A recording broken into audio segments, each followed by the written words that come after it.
Welcome to the FCS Edge, where we span the nation for the best of FCS college football. I'm Craig Haley of Stats Perform and theanalyst.com, joined by co-host Zach McKinnell of FCS Football Central on SI. Our producer is Graham Bell. Zach, how you doing today?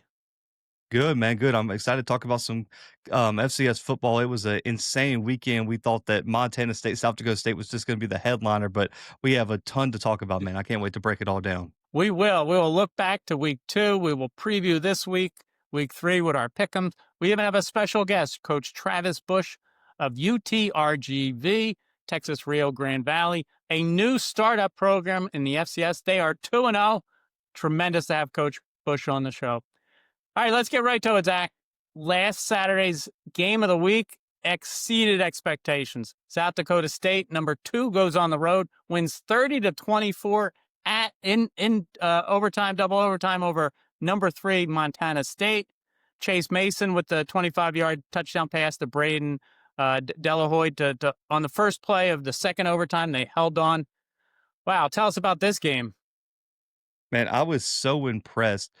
I've been so impressed with South Dakota State, Craig, and there's just not been enough talk, in my opinion, about what they've accomplished. When you look at all the extenuating factors, right, where you look at the unexpected coaching change, you look at the roster turnover, they only have one returning starter defensively.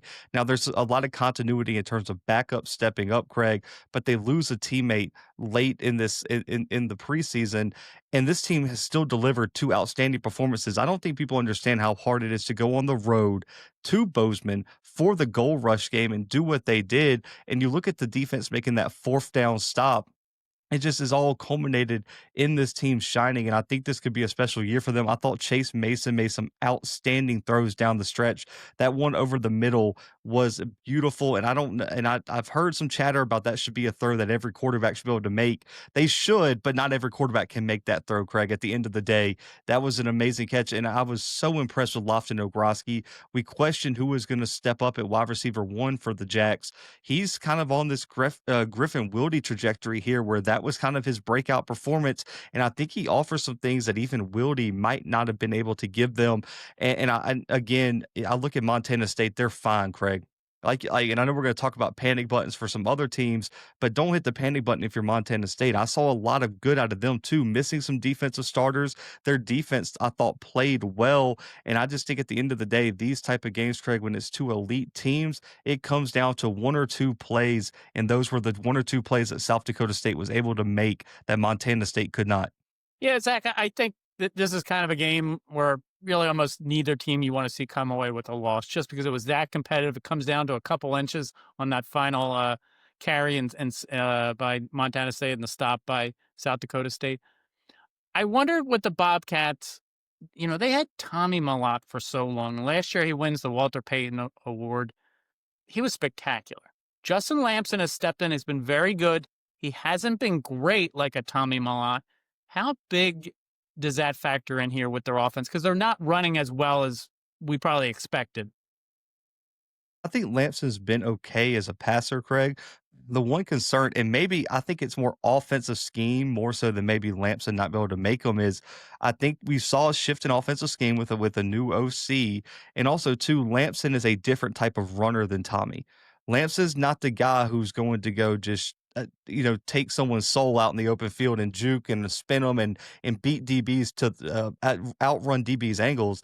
He's not that type of runner. He's going to be a downhill power short yard type of runner in goal line situations. So you have to adjust there. I've been a little bit underwhelmed with their intermediate passing attack. A lot of the stuff's been underneath, and then they take their occasional deep shot, which he's missed on a handful, which has hurt them.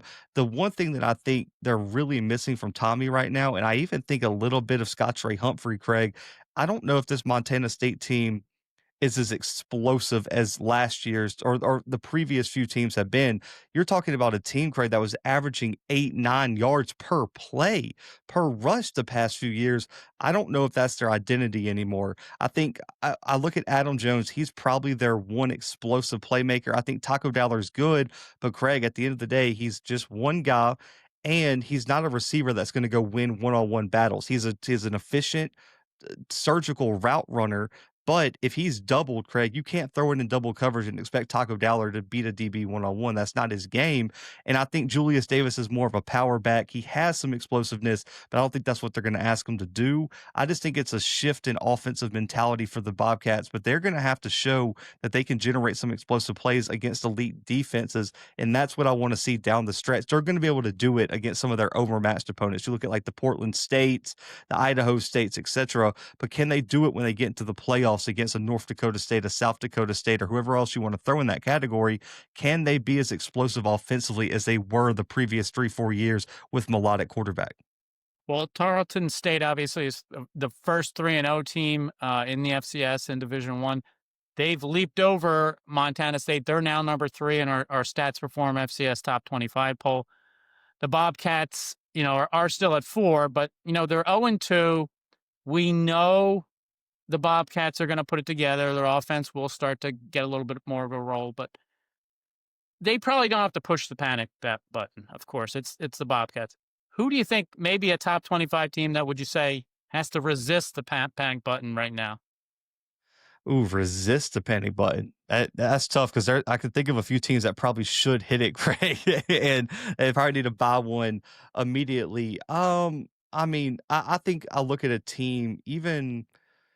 Ooh, even maybe even like I know they just lost to Presbyterian, and this sounds crazy, Craig. I think some of these SoCon teams like a Mercer or a Furman probably need to resist it because we've seen teams have really bad losses early. But the one team that comes to mind for me, Craig, is Southern Utah. Don't hit the panic button. The San Diego loss was atrocious, right? But this has been a common theme under Fitz as head coach, Craig. They lose these weird games. They lost to Idaho State last year. And you saw the run they went on after that. This just seems to be this team that has 1 or 2 off games, and then, Craig, they're going to be competitive everywhere else.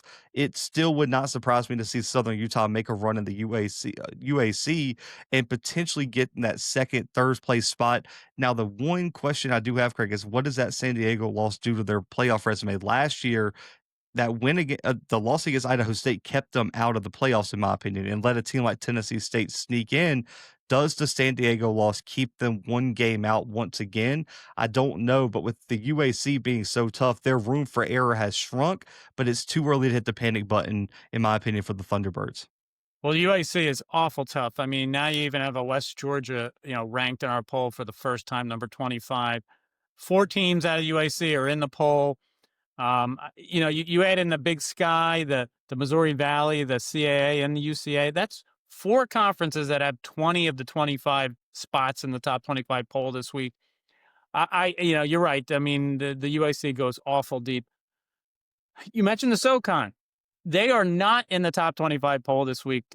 Just crazy to think that the history of the league, the 5 teams that were the top 5 teams in their preseason poll, they have 1 combined win. ETSU. I mean, it just shows you the start they've had. Now there's parity, and last year that competitiveness came back where they only had 1 playoff team because everybody seemed to be like 7-5, and their resume was just shy of the playoffs, and Mercer won the league. So I think that the SoCon is the one that stands out to me as far as resist the panic button, because they don't want to have another year where they struggle and then beat up on each other in the league and suddenly only have the automatic qualifier. So we'll see. Now, this year, there's a little bit of a do-over with 12 games in the FCS schedule, where most years it's been 11. It always mattered on the calendar. Now going forward, it's 12 games for FCS teams. Tell me about the difference between how you schedule now 12 games versus maybe the old 11-game schedule. Okay, so I'll give you both sides of it because part of me wants to say, Craig, I'm hoping this allows us to see more games like we saw this weekend with South Dakota State, Montana State. But what it really probably does for the top of the FCS is give us that. It gives more scheduling flexibility, more open dates, and that way you can have a school whose schedule might be set out years in advance, like a North Dakota State. They can be more flexible in their out-of-conference scheduling, which I think you've seen them do, right? with some of the recent out of conference announcements for them, it also allows the 9-game conference schedule for some of the bigger conferences. You look at the Southland doing it, the Big Sky. I'm hoping the SWAC follows suit as well with a 9-game conference schedule, and we can get rid of those non-conference conference games that we see every year. But what I think really does is some of the lower tier FCS schools, Craig, it gives them another chance to get a money game, whether that's a lower tier G5, whether that's a P4 game like we saw Ohio State Grambling, or even whether that's an FCS game, right? We've seen North Dakota State pay money, Montana State. We've seen other FCS schools pay some of these lower tier FCS schools to go. So what it does do is allow you to be competitive in out of conference scheduling while also being reasonable and maybe giving you one game, Craig, that's probably a guaranteed win where you schedule a team that might be a little bit more overmatched. And at the end of the day, it's all about finances in the FCS. It allows a lot of these schools to try to find a way to get one extra home game, which could be huge in terms of balancing the budget for some of these athletic departments. So I think those are some of the things that initially come to mind when I think of now with this expanded 12 game schedule for the FCS. It's kind of ironic where we love the FCS versus FBS matchups. At the same time, we almost cringe when we hear, a one of the larger conference teams playing a sub FCS team, because we know that win, if it's a win, will not count towards the playoff resume, whether it's for seeding, whether it's for just getting in the field. It is kind of odd. I mean, I think it's good when like a Pioneer team plays, a sub FCS program because it's a little bit closer. But I don't like it when say a SoCon team is scheduling a sub FCS team. Yeah, I'm not a huge fan. Now, there are a handful of exceptions, like the Alabama State Tuskegee thing with the Turkey Day Classic. Craig, historically, you have to play that game. I look at even like a North Carolina Central, Winston-Salem State, or something like that. Like if it's a historic rival, then I get that a little bit more, right? If it's for a classic game or something like that. But at the end of the day, like I didn't like how South Dakota State was playing. What was it, Augustana, a few years ago? Those type of games don't interest me in the slightest. And I'm hoping with this new 12 game schedule, if you have more out of conference games, you can have one maybe on the road and supplement your home schedule with just another home and home agreement. And I want to see more home and home matchups. Listen, the Las Vegas games that were announced are great, and it's going to be on ESPN, and everyone's excited. But for me, I'm an avid hater of neutral site games. To me, these campuses are so unique. You have different traditions, different cultures, and it allows fans of the other program to get experiences that they don't always get. Anybody can go visit Las Vegas, Greg, but not everybody might have a chance to go experience the Gold Rush game in Bozeman at Montana State. Not everybody will get to experience the game in Fargo or go experience 50,000 fans at Jackson State or whatever tradition, rivalry experience that you can have. To me, I hope more home and homes fill that extra slot because I think it's good for the FCS. And then you might see some rivalry start to develop. You'll see more fan engagement. And I think that it all culminates in a better FCS product overall. Yeah, it's also ironic that this week Eastern Washington's playing Northern Iowa. Those teams in those 11 game schedules always play almost too tough of a schedule. We applauded them for playing anybody and everybody everywhere, but it always seemed like they were playing a little catch up after the non-conference schedule. This year they have 12 games. They're playing each other. It's just a shame that they've taken a little bit step back as programs and aren't the vintage UNI and the Eastern Washington teams. Next up, the Ivy League. 10 games, of course. They start next week, not this week, and they play 10 consecutive weeks. Now that everybody else is playing 12, if the Ivy League wants to get, more serious about deep runs and having multiple teams in the playoffs, are they going to have to convince the presidents to change that policy as well? Not just being in the playoffs, but play an 11-game regular season. So, because I think for me, 8 wins is probably the minimum to get in now with the 12-game schedule. Like, I'm sorry, I know Valley and Big Sky fans are screaming at their TVs right now, Craig, but I don't care how good of a 7-5 Valley team you are or how good of a 7-5 Big Sky team you are. If you can't win 8 games, you don't deserve to compete for the national title. In my opinion, I don't care what school it is. If you can't win 8 games on your schedule, you're not good enough to compete for a national title. So it's 8 games, and I think the Ivy League, because their out of conference scheduling starts so late, a lot of these top teams are already out of conference play, which means they're not playing some of these top playoff teams in out of conference play, and it hurts their overall strength of schedule. I'm one of the ones that think the Ivy League can be competitive. It would not surprise me if we're sitting here on this show, Craig, talking about Harvard in the quarterfinals, getting ready to play a top FCS school somewhere. It won't surprise me. Same with Dartmouth, same with Princeton, Yale, whoever it may be. The 11 game schedule is important because it starts a week earlier, and maybe we can get a Harvard playing. This is just extreme, but like a UC Davis. But let's just be more realistic. A Harvard playing a Villanova, a Harvard playing a SoCon school, a Southland school, a Missouri Valley school, whatever it may be. It helps them open up their out of conference scheduling. And I'll be honest, I wish they would just go to 12. That you see in basketball, they're really invested in competing in the NCAA tournament. Well, to me, based on what I've seen, they are serious about competing in the FCS playoffs. You are taking, because I think the Ivy could be a two-bid league every year, Craig, if they play the full slate of games. If they're serious about getting as many teams in, I think they should get to 11, if not 12. And if you're going to get to 11, you have to increase the strength of your out-of-conference scheduling. You can't survive on just playing NEC teams and mid-level CAA schools, and then the occasional Patriot League as well. I know Holy Cross and Harvard play a lot of the time, but you're going to have to expand your out-of-conference scheduling. It's okay. It took decades for the Ivy League to change their rules. The presidents kind of held it up when everybody in football wanted to be in the playoffs. That is the next issue coming down the road. And if they don't change it and they stick to 10, it will hurt them when they start talking about we should have multiple teams in the playoffs, because it's going to be tough when their resumes are 10 versus 12 for so many other FCS teams. Great talk. And we're going to take a break here from the FCS Edge. When we come back, we're going to be joined by Travis Butch, the head coach of UTRGV, the new FCS startup program down in Texas Rio Grande Valley. And we will be back for segment 2. This is the FCS Edge.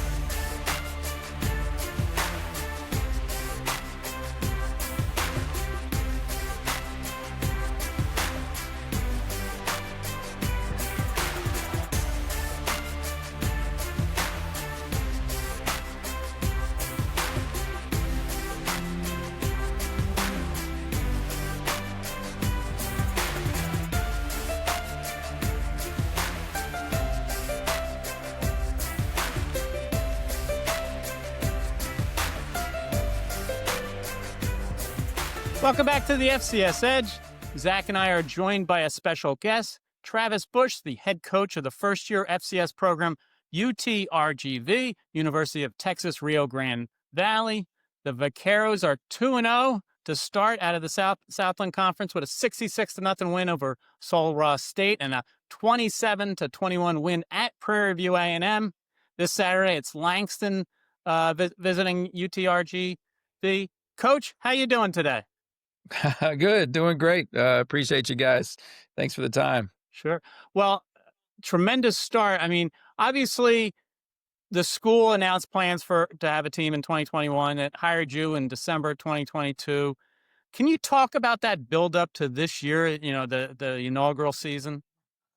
Yeah, it's been a neat process. Definitely have flown by, from the first day. But yeah, I mean, you go back to a day after that press conference and meeting with our AD Chase Conk, and sat in office for about 9 hours with a blank sheet of paper, and envisioned our facilities on a grass lot over here, and didn't know what stadium was going to look like, and just going through the pieces of building, starting from a staff and a team and facilities. And then you fast forward 2 years and, we're in this brand new facility, and we're able to bring a team in last fall, mainly freshmen, straight out of high school, and practice that first year. And then, rebuilt the roster over this past year with, trying to balance it out and get some upperclassmen to get some seniors and juniors from the transfer portal, and felt like we did a good job of that.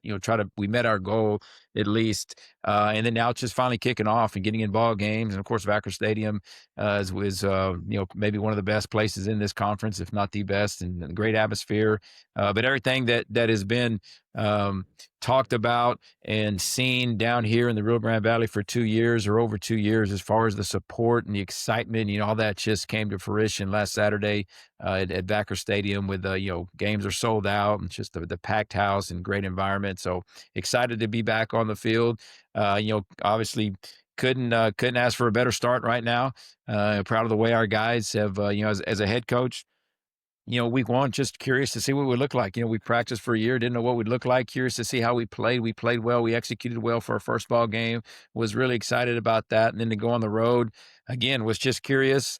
Had no really expectation other than just try to execute and be the best we can be. But to see those guys go on the road and against a Division I opponent and have a tough ball game in a tough environment, face adversity for the first time, and then pull together and come back and win that game on the road was extremely just proud to see those guys and see a lot of the things we're talking about. We build in our culture and our program come to life on the sideline Saturday night. So just excited and pleased about the way the season started. We know it's just the start. There's a long, tough road ahead of us here. But again, our focus just taking one day at a time, try to be the best we can be each day, and then try to be 1-0 at the end of every week. Coach, your quarterback, Eddie Lee Marburger, is having an outstanding season. I believe he ranks somewhere in the top 10 in almost every major statistical category right now for a quarterback. What have you seen from his play? But also, too, where's his ceiling at this year, man, after just his first 2 games of the year being so effective? Yeah, I think he's going to continue to get better each week. But his execution, his accuracy, just from a skill standpoint, and his ball placement from several different angles, even going back to Saturday on the road and being on the run with people in his face and being able to put the ball exactly where it needs to be. So the skill set we know is there. To do anything we need him to do. Kind of got his first taste of adversity a little bit Saturday with they started mixing some things up on defense and getting some pressure on him, and we had some mistakes on our end there. But the big thing, his leadership, his toughness. When it came down to the end, he wanted that ball in his hands. He took the ball in his hands and made sure even though after we scored the touchdown, but making sure we got that first down there to run the clock out after we got that turnover. But the biggest thing, his leadership, his toughness and leadership is at that position definitely something we can build on. And then he can do everything we need to on the field. So it's just continue to build on the offense. He's again, there's still light bulbs going off. We got to be in games and see different situations within our scheme. But he another pleasant surprise, excited about him, excited about what his possibilities are. So just, again, still curious on a lot of standpoints from the head coach of this program, and then seeing how we're going to kind of keep progressing each week in, week out, and especially when we get into conference. Well, Coach, I mean, a player like Eddie Lee, you mentioned bringing in some experienced guys along with the freshman group. You're located down in Edinburgh, the southernmost FCS program in the U.S. now. Tell us about your recruiting base. Really, high school wise, we stay in the state of Texas and really bulk from the San Antonio, Houston, triangle up in there. With the South Texas, we want to steal the best we can. If they're good enough, we want to keep them down here in South Texas. But once we kind of got in the transfer range, there's still a lot of Texas connections. A lot of guys from Texas high schools that had gone out of state or different schools. Some junior college guys, but that's where the roster kind of mixes up a little bit with those older guys. But definitely for an FCS program, recruiting high schools, there's no need to get outside the state. There's so many great schools, there's so many great programs, and we noticed that first year recruiting when we were trying to bring in so many high school guys and really for free. We brought in 75 freshmen from high school, only using 17 scholarships. So, in the caliber of the young men that were available, and I think that has to do with the landscape of college and the transfer portal, but there were so many good high school guys available that we were able to get for free. They didn't have where to go. And those guys have earned scholarships here and they're playing in ball games. They're starting for us right now. So there's good talent here in the state. And really overall process, like most people, they don't really know what the Valley is until you get them down here. They think it's kind of little border communities, but you get them down here and they see it's a full-blown metroplex. It's got everything you have in San Antonio and Austin and Houston, and love the people, love the environment, and big city life. Of course, the facilities we're building are FBS facilities. So you get them down here and they realize their daily life's pretty good, and that's been been the big key recruiting was just get them down here. Same thing with coaches, just get them down here, see what we're building, and a lot of guys fell in love with it. Defensively, coach, you guys have been really good in terms of your secondary. Still have not allowed a passing touchdown this year. Cam Peters for PV had an amazing game week 1 against Texas Southern. You guys found a way to really take the passing game away from PV. Talk a little bit about your secondary and how your defense has been so successful against the pass. Yeah, I love, we see it every day in practice. Pretty good. I love, Coach Gamble does a great job. The whole defense staff does a good job, but schematically, the way the defense is built, it's really built. It's neat. The way the coverage is based and the way you can bracket receivers and get some pressure on the quarterback. So excited. They've been playing their tails off both weeks. I think they played their tails off, Saturday night. And at this college football at this day and age, if you can hold anybody to 20 points, that's good enough in this league because there's good offenses and good coaches and they're going to make plays. But, gets a big quarterback, athletic quarterback.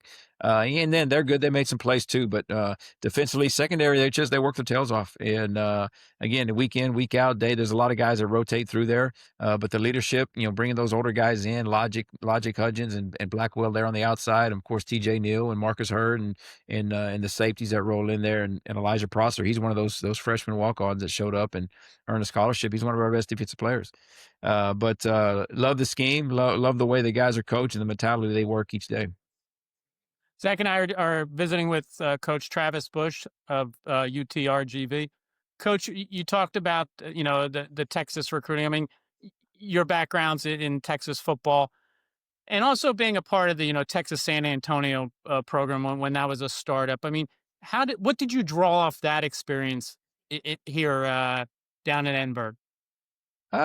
Just so many things that again, being an assistant was different. You didn't have to make decisions, but you saw a lot of stuff, and felt like there were things. If you had a chance to do it again, you could do it better. The big thing was facilities, having facilities ready. We didn't have facilities at all at UTSA. We had to practice at a high school stadium down the road. We had a little makeshift area in a gym for locker rooms and meeting rooms. So really, and that was still that way when I left there to go to Houston. So that was the big point, or the big emphasis was making sure we had our own facilities. We didn't have to rely on anybody else. Again, it goes back to the plan the administration had in place to build this building, build those practice fields for that first practice season. We had our own practice fields and I had our own building, and then moved into this brand new the Vaquero Performance Center here this spring. So that's been the biggest piece, I think, was having that stuff right off the bat, helped in recruiting. And then just, the different game with the transfer portal, and gave us a chance to have some upperclassmen and balance out our roster. We opened up that year at UTSA with just freshmen and redshirt freshmen. Went 4-6, never beat any D1 teams. Never beat. We were 0 against Division I FCS opponents. So to see that already here, being able to balance that, I think that's the biggest piece, was balancing that roster, having the facilities ready for these guys to be able to recruit a different group, and then being able to go knock off the first Division I opponent we played in history. Coach, the last question for me, because I know we got to get you out of here. You talked about all the things your defense, your offense is doing well right now. Where are some areas that you and your staff are keen on to improve moving forward, especially with the competitive Southland Conference schedule on the horizon here in the next 2-3 weeks? There's several things in all three phases, and looking back at that game, which again, you play good people, it's gonna, our first Division I opponent got exposed with some things that we got away with week 1, but just there's so many details we can get better at. Some of it for us as a staff, we're still looking at personnel. We got personnel and positions there. Special teams is an emphasis. That's something that we've got to clean up some details there, whether it's penalties, muffed kicks, some things that cause some could have cost us. It cost us yardage. It cost us possessions. It cost us some things Saturday night, but didn't cost us the game. But we want to make sure that again, we're looking at certain guys and getting the right guys in the right positions. We're asking them to do the right things schematically within our schemes, and then just making sure we clean up those details the best we can getting into conference. Coach, one more for me. I mean, can you describe your coaching style, your coaching staff style? What are you doing with this particular group? The big thing is just it's overall, kind of what we want to do as a program fits into our culture. We talk about just winning the day and being the best we can be every day. And for us as coaches, the biggest, there's so many things outside of our control when it comes to wins and losses. We don't talk about winning football games. We don't talk about aiming or setting goals to win games. We talk about winning every day and really developing the full person and developing young men, knowing that the characteristics we're building day in, day out will help us win football games, or what's help you gonna be successful and win in life, in the classroom and everything. So I think a lot of it taking that approach, it's similar to, I call it, I grew up a high school coach. You still focus on the young men, keeping them the main thing, and making sure we're developing men, developing those characteristics with the toughness, the work ethic, the competitiveness, everything you need to do to be successful in life, in school, all those characteristics in the end are what's going to help us win football games on Saturday. So we just talk about winning the day, being 1-0 every day, competing to be the best we can, no matter what we're doing. Loving hard stuff, attacking adversity, attacking hard things, and having that toughness to push yourself through things, and responding. How do we respond to situations? And all that stuff you build on, you talk about daily. Again, it's just we talk about winning each day. You know what? Saturday, if there's a ball game, our goal is to win that game and win each day. So kind of really just focusing on that overall total person with our team, and making sure our focus is building men while we have them here and the time we have them. We feel like that's the one thing we have the most control over is how we model and how we teach those characteristics. Well, Coach Travis Bush of Texas Rio Grande Valley, you may not talk too much about the wins, but I'll tell you what, it's happening. 2-0 to start the year. We wish you the best of luck the rest of the way. Coming up, the Southland Conference scheduled in a few weeks. So thank you for joining us today, Coach. Appreciate you guys. Thank you. We're going to take a break from the FCS Edge, and when we come back, Zach and I will have our Pick Ems segment. This is the FCS Edge.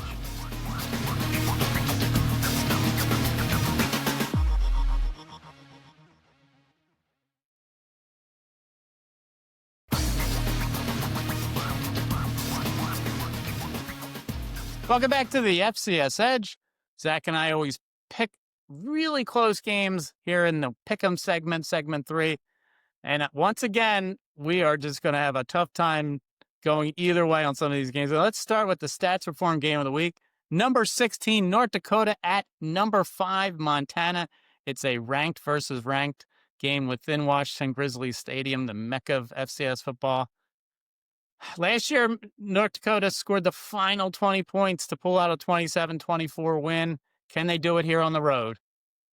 I'm actually leaning upset here, Craig. This was a tough game to pick just because I do respect Wa Grizz and how hard of an environment it is to go win. And I do think the Grizz potentially could improve defensively. The one concern I had, and this is why I hate trying to pick these early season matchups, we have all these data points for North Dakota. We only got one for for Montana. It's a D2 game, Craig. So we really don't even know the identity, but I'm a little bit concerned about Montana's defense in their performance. They allowed over 200 rushing yards last week to Central Washington. I thought Ayat looked a lot more composed in the pocket than he has these past 2 years, but he still made those weird mistakes where he would throw 2 interceptions. And I think against a North Dakota team that's super talented, that's going to run the football, that's where I lean North Dakota here. I'm a big fan of Kaminsky at quarterback for the Hawks. He's a dual threat guy, can make plays with his legs. He's been efficient. He's made the throws.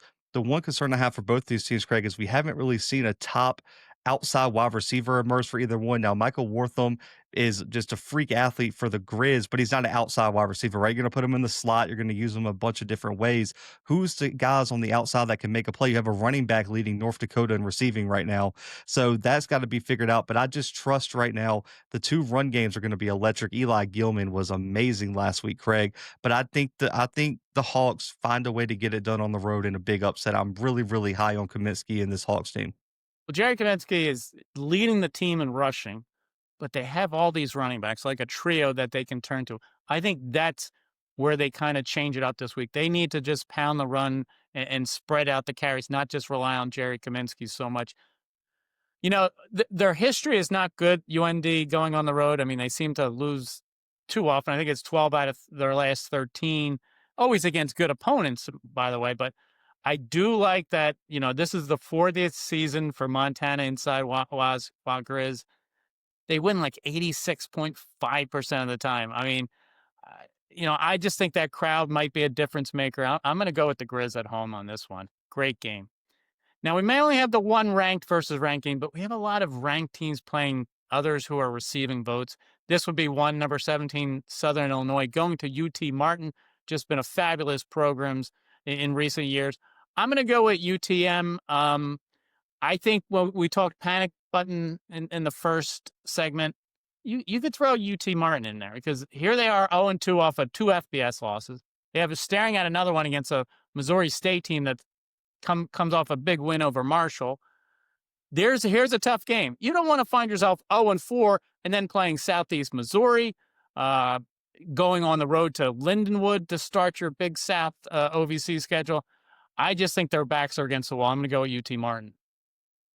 Yeah, I'm super high on the Salukis. I'm pretty sure in the Stats Perform poll, I'm the only person that has them as high as I do. I believe they're 5th or 6th in my ballot. I'm super high on them. I think they're that next team in the Missouri Valley, right there behind the Dakotas, and I think it all starts with DJ Williams. I know that the record isn't there, and we saw them against an overmatched Thomas More team, but he played really really well last week against, I believe it was BYU. And I just think this was the team, Craig, you saw last year could win big games like this. It was just they got banged up in every single position last year, and it just kind of fell apart. They win that big game against Incarnate Word early in the year, and then it all kind of fell apart. I'm really high defensively for this team, and they just consistently seem to find linebackers and edge rushers that can just make plays. I think SIU makes a statement this weekend with a big win on the road against UT Martin. Not sure if I can get you to go different than me on this one. North Dakota State, top ranked. They're hosting Southeast Missouri, a first-time matchup. We had Coach Tim Polasek on. He's really confident in this new group of his, just how well they're playing and gelling. Obviously, they beat an OVC Big South team last week in Tennessee State. I think it was 59-3, and here comes Southeast Missouri, more of a power team this year. I'm going to go with the Bison at home. Yeah, they've been arguably just the most dominant team in the country. I mean, it hasn't even been close. I don't think Tennessee State crossed the 50 till the third quarter or fourth quarter last week, Craig. I don't think they had a first down till the third quarter. So give me the Bison big in this one. Well, Northern Arizona, 18th ranked. They're at Southern Utah, which was ranked last week. Did have the loss to San Diego. As we approach the season, Zach, I became a little more confident in Northern Arizona in a deep Big Sky, a little less confident in Southern Utah. I know you spoke fondly of them earlier. For that reason, I'm going with Northern Arizona on the. Yeah, I'm also going to go Northern Arizona. I know I tried to talk the Southern Utah fans off the ledge, but I still think Todd Pennington's a little bit too much. I love Colby on the outside there at wide receiver. That I think defensively they've played pretty well. And listen, at the end of the day, I know Utah Tech gave them a run for their money, but it seems like NAU always seems to kind of be slow starting. And even you saw that last year at a time. And I think NAU gets a big win here. And I just don't know. I know that Southern Utah is going to be okay in conference play, but how does that loss to San Diego play into the minds of that team, especially with a good NAU team coming in? And I really think they struggled stopping the run last week, and I think that's going to be a problem here for against NAU. Let's move on to Lehigh, number 10 ranked at Duquesne. Duquesne's been a power in the NEC. Lehigh is just stacked this year. I'm not sure Lehigh has quite played up to the level that I expected because I've been touting them all season long. But again, I mean, they're just so deep with so many offensive weapons. I think if Duquesne has a chance here, they need to run the ball with Taj Butts. I just don't think they have enough to stop Lehigh in this one. No, this has the makings of a trap game, and I like you put it on the pick 'em here because I do think with the way Lehigh has started slow in some games, that Duquesne can make this game potentially interesting. But I just think Lehigh is too deep, and I think the difference is that front seven is so loaded. They're deep. They can rotate fresh bodies in, and I think and like you said, I think Duquesne needs to run the football. The problem is I don't think they're going to be able to. I actually think Lehigh wins this one pretty convincingly, despite this being a potential trap game for them. Well, the other defending Patriot League champion, Holy Cross, earned a share last year. They're hosting Rhode Island, number 6. I'm not sure if it's a trap game, but at the same time, Rhode Island's coming off an emotional road win in conference at Stony Brook, just a great win. So I think you do have that factor in this matchup. Yeah, and also two conference matchups to start the year. They're already 2-0 in CAA play, and they haven't even really caught their rhythm. You have to be feeling good if you're a Rhode Island fan. And I was really high on this guy coming into the year. I'm really impressed with how big of a step forward Devin Farrell has taken at quarterback. He's playing outstanding football right now, and they're finding their run game with Antwain Littleton. There was a big loss there with Malik Grant graduating. They're finding their rhythm on the ground, and then again, man, Marquise Buchanan. What can we say about the kid, Craig? I mean, he is an elite wide receiver and he makes plays all over the field. I picked Holy Cross in the upset last week. They came up just short. I think Rhode Island gets this one done. Go with the Rams on the road too. I think it's a fun matchup. Holy Cross has a good home field advantage with their crowd, so we'll see there. East Tennessee State, ETSU, is at West Georgia. West Georgia's the ranked team here, number 25. We wouldn't have thought this a week or two ago, but West Georgia has just come out strong, beating Sanford and Nichols on the road. Somehow they're getting it done after a 4-7 season. It might have been last year. I mean, they're just off and running. They're home. I know how big you are on ETSU. I'm just gonna roll with the momentum. I'm gonna go West Georgia here. This would just be a massive win. And that staff down at West Georgia, they recruited really well. And I know FCS fans are still screaming behind the screen at me, Craig, that recruiting doesn't matter.